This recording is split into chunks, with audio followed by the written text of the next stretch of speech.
Hello, जय श्री राम। जैसा कि आप सब जानते हैं, मैं राम कथा बता रही हूँ। तो मैं आगे कथा में आपको 86 दोहे हैं। तदपि जाय तुम करहूँ अब जाथा वंश व्यवहार, बुझिय वृद्ध गुरु वेद विदित अचारो। तदपि तुम जाकर अपने कुल का जैसे व्यवहार हो, ब्राह्मण कुल के गुरु और गुरु से पूछकर, और वेदों वणित जैसे आचार हो, ऐसा करो। चौपाई। दूत अवधपुर पठऊ जाय, आनय दशरथ बुलाए। मुदित राव कहे भले कृपाला, पठेव दूत बुलाए तेहि काला। जाकर अयोध्या को दूत भेजो, जो राजा दशरथ को बुला लावे। राजा ने प्रसन्न होकर कहा, हे कृपालु, बहुत अच्छा। और उसी समय दूत को बुलाकर भेज दिया। बहुरी महाजन शकल बुलाए, आए सबने सादर सिरनाय। हाट बाट मंदिर सुरबासा, नगर संवारू चारे उस पासा। फिर सब महाजनों को बुलाया और सबने आकर राजाओं को आदर्श पूर्वक सिर नवाया। राजा ने कहा, बाजार रास्ते घर देवालय और सारे नगर को चारों ओर से सजाओ। हर्षी चले निज निज गृह आए, पुनि परिचारुक बोली पठाए। रचो विचित्र बितान बनाए, शीर्ष धरी वचन चले सचमाही। महाजन प्रसन्न होकर चले और अपने अपने घर आए। फिर राजा ने नौकरों को बुलावा भेजा और उन्हें आज्ञा दी, विचित्र मंडल से जाकर तैयार करो। यह सुनकर वे सब राजाओं के वचन सिर पर धार कर और सुख पाकर चले। पठय बोली गुनि तिन्ह नाना, दे विधान विदित कुशल सुजाना। विधय विनीत तिन्ह आरंभा, बेचत कनक बदली के खंबा। उन्होंने अनेक कारीगरों को बुलाया भेजा, जो मंडप बनाने में बड़े कुशल हो चतुर थे। उन्होंने ब्रह्मा की वंदना करके कार्य आरंभ किया और पहले सोने के केले के खंभे बनाए। दुआ नंबर 280-87। हरित मनय के पत्र फल, पदु मराग के फूल। हरि रचना देखी विचित्र, अति मनु विरचित कर भूल। हरी हरी मड़ियों पन्ने और पत्ते और फल बनाए तथा पंजराग मड़ियों और माड़ी के फूल बनाए। मंडप की अत्यंत विचित्र रचना देखकर ब्रह्मांड का मन भी भूल गया। चौपाई। वेणु हरित मनोई मय, सब कीने सरल सब रब करहे न चिन्हे। कनक कलित अहि बेली बनाई, लकी नहे पर पै सफर न सुहाई। बास सब हरी हरी मड़ियों पन्ने के सीधे और गांठों से युक्त ऐसे बनाए, जो पहचाने नहीं जाते कि मड़ियों के यहाँ साधारण सोने की सुंदर नागे बेली पानक की लता बनाई, जो पत्तों सहित ऐसी भली मालूम होती है थी कि पहचान नहीं जाती। देह के रच पची बद बनाए, बीच बीच मुक्ता दाम सुहाए। मानिक मरकत पुरुष फिरोजा, चीरी कोरी पची रचे सरोजा। उसी नागे के बिलिग रचकर और पच्चीकारी करके बंधन बांधने की रस्सी बनाने की, बीच बीच में मोतियों की सुंदर डाल झालर है। मणि के पन्ने हीरे और फिरोजी रत्नों को चीरकर कोरकार और पंचीकारी करके इनके लाल हरे सफेद और फिरोजी के रंग कमल बनाए। किए वृग बहुरंग विहंग, विजय कुंज ही पवन प्रसंगा। सूर्य प्रतिमा खम्बन गाड़ी खाड़ी, मंगल द्रव्य लिए सब ठाज। भौरे और बहुत रंगों पक्षी बनाए, जो हावे के सहारे गूंजते और गूंजते। खम्भों पर देवता की मूर्तियां गाड़ कर निकली, जो सब मंगल द्रव्य लिए खड़ी थी। चौके भांति अनेक पुराए, सिंदूर मणि में सहज छुआई। गज मुक्तों के सहज सुहावने, अनेकों तरह के चौक पुराए। दोहा नंबर 288। सौरभ पल्लव शुभंग सूठ किए निर्माण, कोरी हेम और मरकत कवारी लस्त पाट में जोड़। नीलमणि को कोरकर अत्यंत सुंदर आपके पत्ते बनाए। सोने के बौर, आम के फूल और रेशम की डोरी से बंधे हुए पन्ने के बने फूलों की गुच्छे सुशोभित चौपाई। रचे रुचिर वर बंद निवारे, मनहु मनोभव फंद संवारे। मंगल कलश अनेक बनाए, ध्वज पताका पट चमर सुहाए। ध्वज पताका पट चमर सुहाए। एक सा सुंदर और उत्तम बंधवार बनाए, मानो कामदेव के फंदे सजाए हो। अनेक मंगल कलश और सुंदर ध्वजा पताका पर्दे और चावरे बनाए। दीप मनोहर मणिमय नाना, जाहि न वरणी विचित्र बिताना। जय मंडप दुल्हन विद्रोही, शोभरनय अतिमति कवि के ही। जिसमें मणियों अनेकों सुंदर दीपक, उस विचित्र मंडप का तो वर्ण ही नहीं किया जा सकता, जिस मंडप में श्री जानकी जी दुल्हन की होंगी। किसी कवि के ऐसी बुद्धि है जो उसका वर्णन कर सके। दुलहु राम रूप गुण सागर, शोभितानु तिउल पूजा कर। जनक भवन कर शोभा जैसी, गृह गृह प्रतिपूर देखे तैसी। जिस मंडप रूप में और गुणों के समूह श्री रामचंद्र जी दूल्हे होंगे, वह मंडप तीनों लोक में प्रसिद्ध होना चाहिए। जनक जी महाल की जैसी शोभा है, वैसी ही शोभा नगर के प्रत्येक घर की दिखलाई जाती है। जय तेरहुती तेहि समय निहारी, तेहि लघु लागई भुवन दसचारी। जो समुद्रा नीचे गृह सुहावा, सो विलोकी सुर नायक मुहावा। उस समय जिसने तिरुवत को देखा, उसे 14 भवन तुच्छ जान पड़े। जनकपुर के नीचे के घर भी उस समय संवाद सुशोभित, उसे देखकर इंद्र भी मोहित हो जाता। दुआ नंबर 289। बसय नगर जय लक्षित करित, कपेट नारी भर बसेव।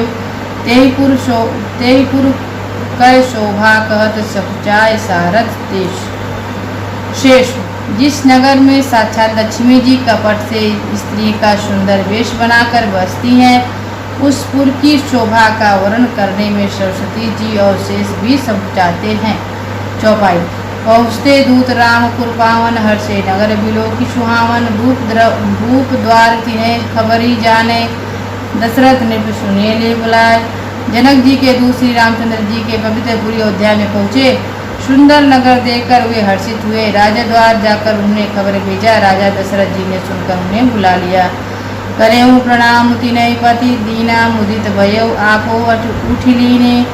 बारी विलोचन बाचत पाती, पुलक गात आई भरी छाती।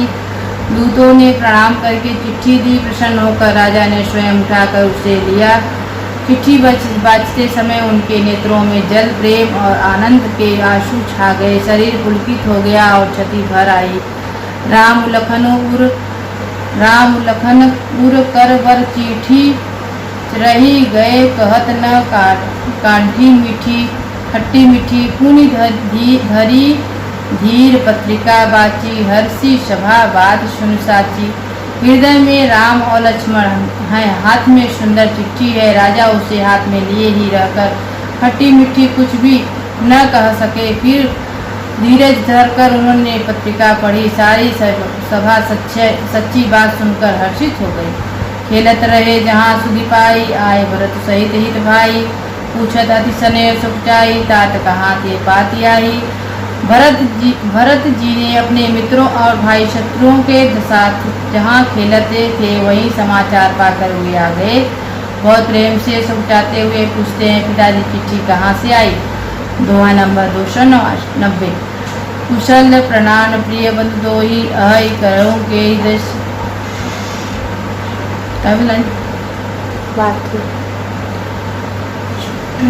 कुशल प्रणाम प्रिय बंधु दो, अहि कहूँ के देश। सुनी स्नेह शान वचन बाची, बहुरी नरेश।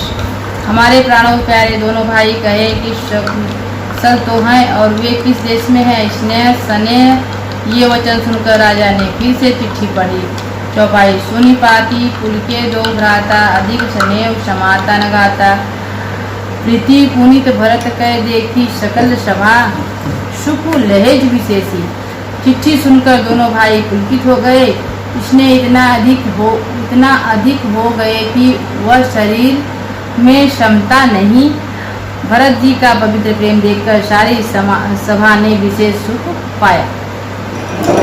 तब नृप्रद्यूत निकट बिठारे, मधुर मनोहर बचन उचारे, भया कहूँ कुशल दोहु बारे, तुम नीति नीच नए नहीं निहारे। तब राजा दूतों के पास बैठाकर मानव के हरने वाले मीठे वचन बोले, भैया कहो दोनों बच्चे कुशल से हैं तो तुमने अपनी आंखों से उन्हें अच्छी तरह देखा है ना। श्यामल गौर धरे धनु माथा, भय किशोर कौशिक मुनि साथा, पहचान नहु तुम्हु कहूँ सुभाव, प्रेम विवश पुनि पुनि कह राहू। सांवले और गोरे शरीर वाले वे धनुष तरकश धारण किए रहते हैं, किशोर अवस्था है, विश्वामित्र मुनि के साथ है, तुम उनको पहचानते हो तो उनका स्वभाव बताओ। राजा प्रेम के विशेष वश होने से बार बार इस प्रकार पूछ रहे। जा दिन ते मुनि गए लवाई, तब ते आज साचिय सुधि पाई, कहूँ विदेह कवन विधि जाना, सुनि प्रिय वचन दूत मुस्काना। जिस दिन मुनि उन्हें लिवा ले गए तब से आज ही हमने सच्ची खबर पाई है, कहो तो महाराज जनक ने उन्हें कैसे पहचाना। यह प्रेम भरे वचन सुनकर दूत मुस्कुराए। दोहा नंबर 291। सुनो महीपति मुकुट मणि तुम सम धन्य, काम लखन जिने के तनय बिखा विषुमन दो। दूतों ने कहा, हे राजाओं मुकुट मणि सुनिए, आपके समान धन्य हो और कोई नहीं, जिनके राम लक्ष्मण जैसे पुत्र हैं, जो दोनों विश्व के विभूषण हैं। क्या चौपाई। पूछन जो न तने तुम्हारे, कुसिंग त्यो पुर उजियारे, जिनके जास प्रताप के आगे, शशि मलिन रवि शीतल लागे। आपके पुत्र पूछने योग्य नहीं है, वे पुरुष सिंह तीनों लोगों के प्रकाश स्वरूप हैं, जिनके यश के आगे चंद्रमा मलिन और प्रताप के आगे सूर्य शीतल लगता है। तिनय कह कहीं नाथ किमि चीने, देखे अरबी की दीप कर लीने। शिया स्वयंवर भूपने का, समिट सुपट एक तेज एका। हे नाथ, उनके लिए आप कहते हैं कि उन्होंने कैसे पहचाना, क्या सूर्य को हाथ में दीपक लेकर देखा जाता है। सीता जी के स्वयंवर में अनेकों राजा और एक से एक बढ़कर योद्धा एकत्र हुए थे। शंभु सनु कहूँ टारा, हारे सकल वीर बरियारा। तीनी लोक महजे बठ वानी, शंभ के संकृत शंभु धनु मान कहानी। परंतु शिव जी के धनुष कोई भी नहीं हटा सका, सारे बलवान वीर हार गए। तीनों लोकों में जो वीरता के अभिमानी थे, शिव जी धनुष सबकी शक्ति तोड़ दी। सकय उठाए सरासुर मेरु, सोही यही हरि गयो हरि करी फेरू। जय कौतुक शिव शैलु उठावा, सो तेई सभा पराभव पावा। बारासुर जो सुमिरों को भी उठा सकता था, वह भी हृदय में हार कर परिक्रमा करके चला गया, और जिसने खेल से ही कैलाश को उठा लिया, वह रावण भी उसे सभा में पराजय को प्राप्त हुआ। दोहा नंबर 292। तहाँ राम रघुवंशी मनि सुनिए महामहिपाल, भजऊ चा प्रयास बिनु जिम गज पंकज नाथ। दोहा नंबर 292। हे महाराज सुनिए, वहाँ जहाँ ऐसे ऐसे योद्धा हार मान गए, रघुवंशी मणि श्री रामचंद्र जी ने बिना ही प्रयास शिव जी के धनुष को ऐसे ही तोड़ डाला, जैसे हाथी कमल की दंडी तोड़ डालता है। चौपाई। सुनि सरोष भृगुनायक आए, बहुत भांति तीनय आँखि दिखाए। देखी राम बलु निज धनु दीना, करे भाव विनय गौन बन कीना। धनुष टूटने के बाद सुनकर परशुराम जी क्रोध भरे आए और उन्होंने बहुत प्रकार से आंखें दिखलाई। अंत में उन्होंने भी श्री रामचंद्र जी का बल देखकर उन्हें अपना धनुष दे दिया और बहुत प्रकार से विनती करके उनको गमन किया। राजन राम अतुल बल जैसे, तेज निदान लखनु पुनित ऐसे। कपहि भूप बिलोकत जाके, जिम गज हरि किशोर के ताके। हे राजन, जैसे श्री रामचंद्र जी अतुलनीय बल है, तो ऐसे ही तेजस्वी निधान की लक्ष्मण जी भी हैं, जिनके देख मात्र से राजा लोग ऐसे काँप उठते थे, जैसे हाथी सिंह के बच्चे के ताकने से काँप उठते। देव देखिताओ बालक दोहु, अब न आँखें तर आवत कोहु। दूत बचन राचन प्रिय लागी, प्रेम प्रताप वीर रस पागी। हे देव, आपके दोनों बालकों को देखने के देखने के बाद आपको आंखों की नीचे की कोई आता ही नहीं, हमारी दृष्टि पर कोई चढ़ता ही नहीं। प्रेम प्रताप और वीर रस में पगी हुई दूतों की वचन रचना सबको बहुत ही प्रिय लगी। सभा समेत राहु अनुरागे दूतन देने निछावर लागे, कही अनीति ते मधुई काना, धर्म विचार सभय सुख माना। सभा सहित राजा प्रेम सहित मगन हो गए और दूतों को निछावर देने लगे। उन्होंने निछावर दे देकर यह नीति विरुद्ध है ऐसा कहकर दूत अपने हाथों से कान मूंदने लगे। धर्म को विचार कर उनका धर्मयुक्त बर्ताव देखकर सभी ने सुख माना। दोहा नंबर 293। तब उठी धूप वशिष्ठ कहूँ दिनहि पत्रिका जाए, कथा सुनाए गुरहि सब सादर दूत बुलाए। तब राजा ने उठकर वशिष्ठ जी के पास जाकर उन्हें पत्रिका दी और आदर पूर्वक दूतों को बुलाकर सारी कथा गुरु जी को सुना दी। चौपाई। सुनी बोले गुरु अति सुख पाई, पुण्य पुरुष कहूँ मैं सुख छाई। जिम सरिता सागर मऊ जाई, यद्यपि जाता ही कामना नाही। सब समाचार सुनकर अत्यंत सुख पाकर गुरु बोले, पुण्यात्मा पुरुष के लिए पृथ्वी सुखों से छाई हुई है, जैसे नदियां समुद्र में जाती हैं, यद्यपि समुद्र को नदी की कामना नहीं हो। तिमी सुख संपत्ति विनय बुलाई, धर्मशील पही जाय सभा सुभाई। तुम गुरु वृप धेनु सुर से भी तस्य, पुनित कौशल्या देवी। वैसे ही सुख और संपत्ति बिना ही बुलाए स्वाभाविक ही धर्मात्मा पुरुषों के पास जाती हैं। तुम जैसे गुरु ब्रह्मा गाय और देवता सेवा करने वाले, वैसे ही पवित्र कौशल्या देवी। सुकृति तुम समान जग माही, भयउ न है को होने नाही। तुमोते अधिक पुण्य बड़ काके राजन राम सरिस सुत जाके। तुम्हारे समान पुण्यात्मा जगत में कोई हुआ ही नहीं, न होने का ही है। हे राजन, तुमसे अधिक पुण्य और किसका होगा? पुण्य किसका होगा जिसके राम सरीखे पुत्र है। वीर विनती धर्म व्रतधारी, गुण सागर वर बालक चारी। तुम कहो सर्वर काल कल्याणी, सजो बरात बाजे निशाना। और जिसके चारों बालक वीर विनम्र धर्म का व्रत धारण करने वाले और गुरु के सुंदर समूह तुम्हारे लिए कालों में कल्याण है। अत्यंत डंक बजवाकर बारात सजाओ। दोहा नंबर 94। चलो बेगी सुनी गुरु बचन बोले, नाथ सिरुनाई। भुक्ति गवने भवन तब दूतन बसाओ देवाई। और जल्दी चलो। गुरु जी के ऐसे वचन सुनकर हे नाथ बहुत अच्छा कहकर और सिर नवाकर तथा दूतों को ढेर दिलवाकर राजा महल में गए।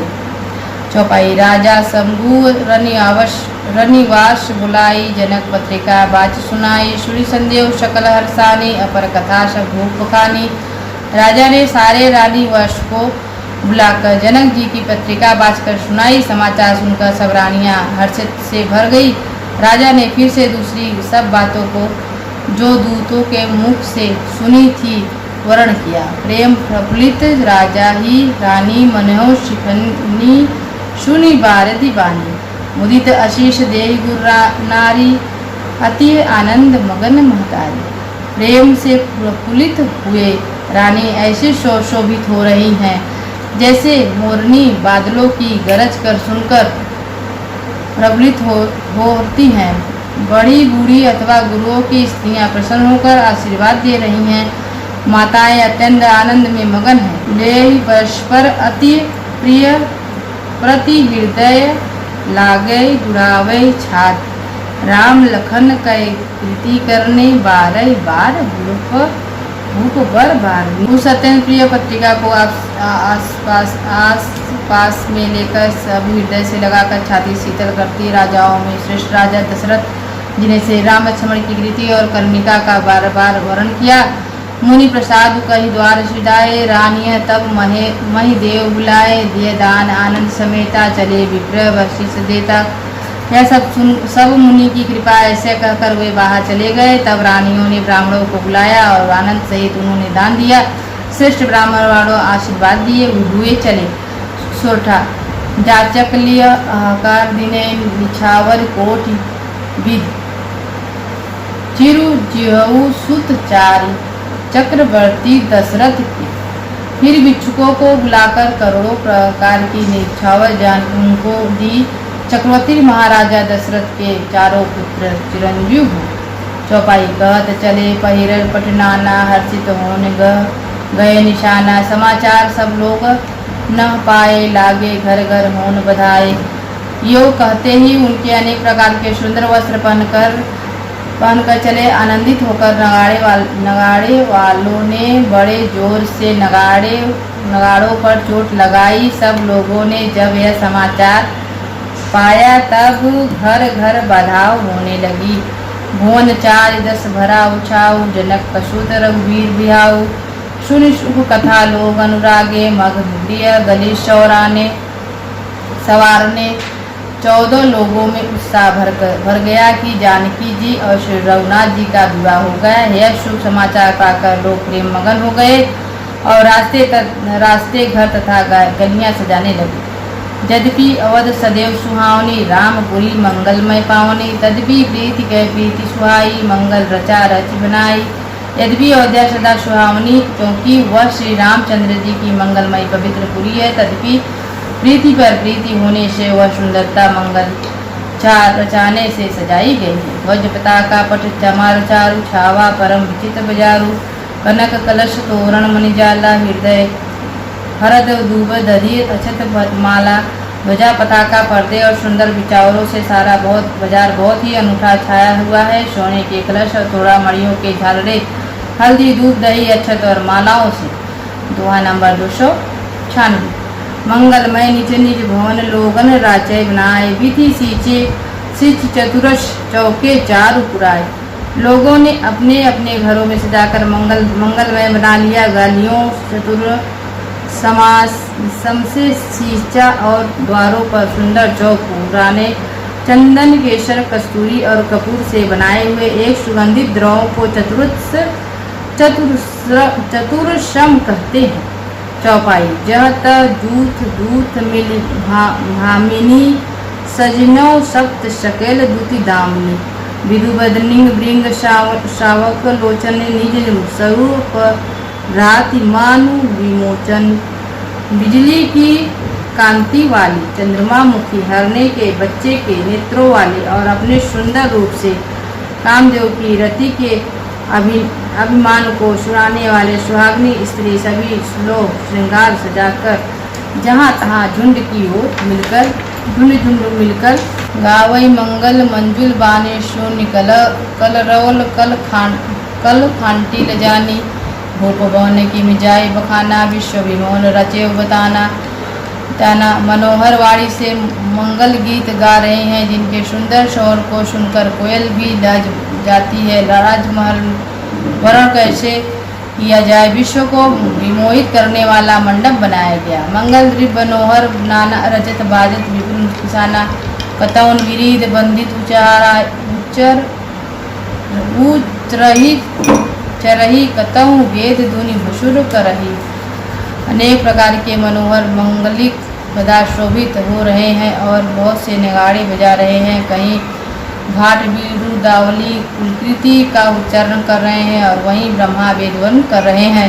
दर मंगल गीत लय नाम राम हर सीता बहु छाव भवनी अति थोरा मानव मिंगे चला सब ओरा चहुरा। सुंदरी स्त्रियाँ राम जी और सीता जी नाम लेकर समंगलित गीत गा रही हैं। उत्साह बहुत और महल अत्यंत ही छोटा है।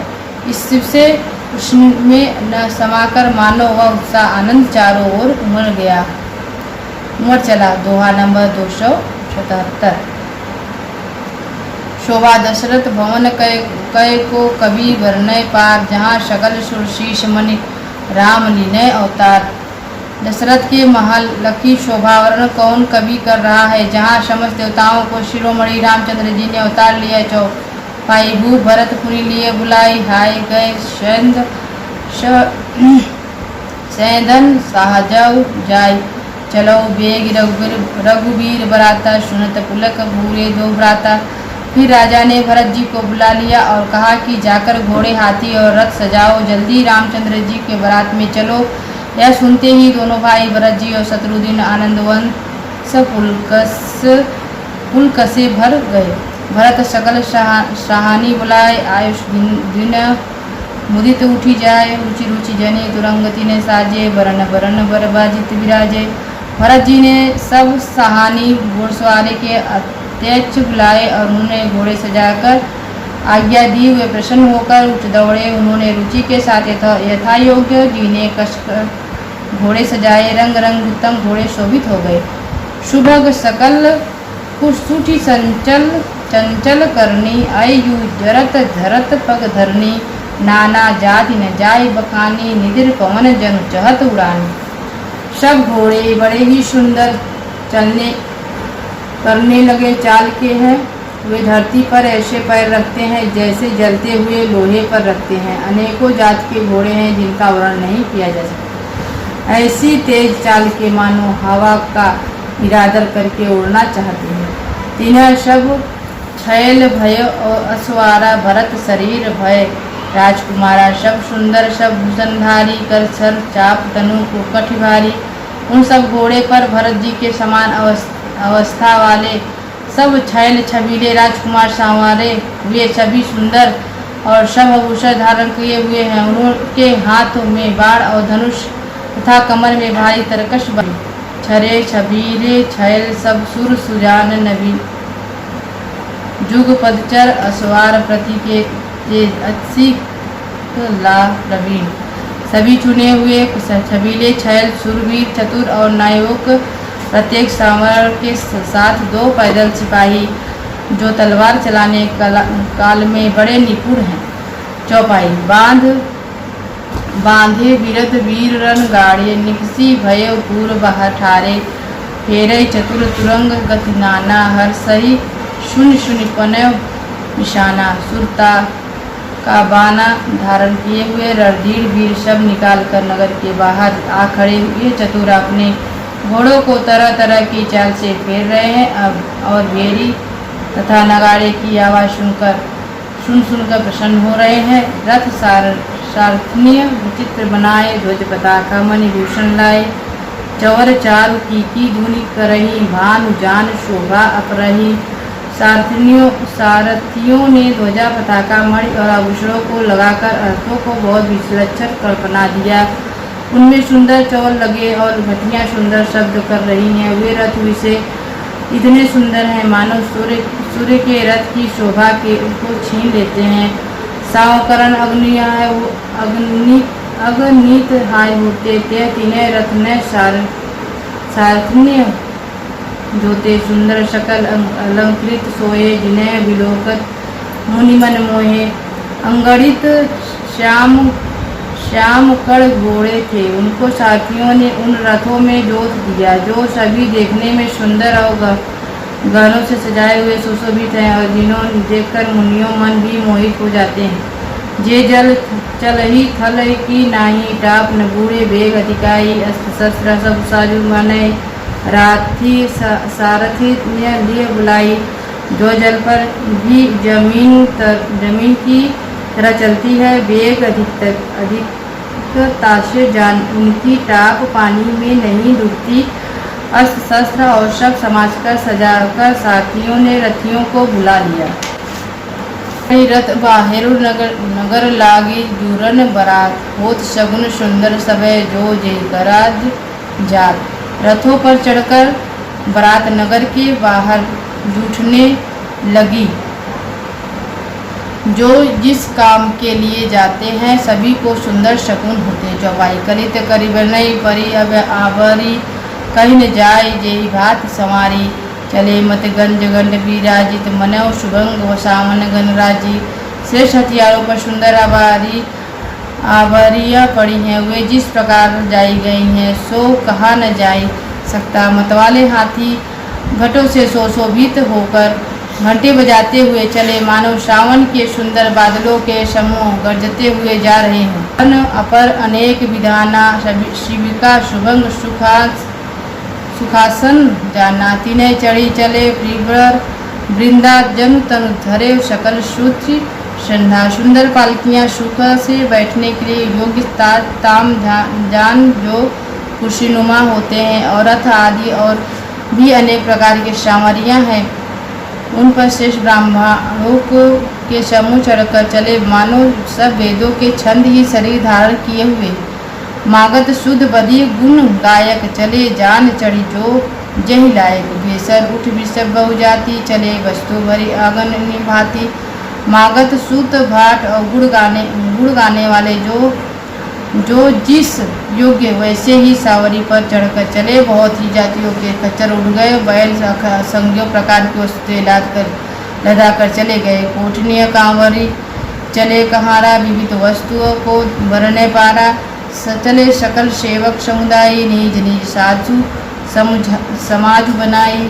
कहर करोड़ कांवरे लेकर उनमें अनेक प्रकार की इतनी वस्तुएं थी जिनका वर्णन कौन कर सकता है। सब सेवाओं को समूह अपना अपना समाज बनाकर चले। एक कथा मैं आपको आगे बताऊंगी। जय श्री राम।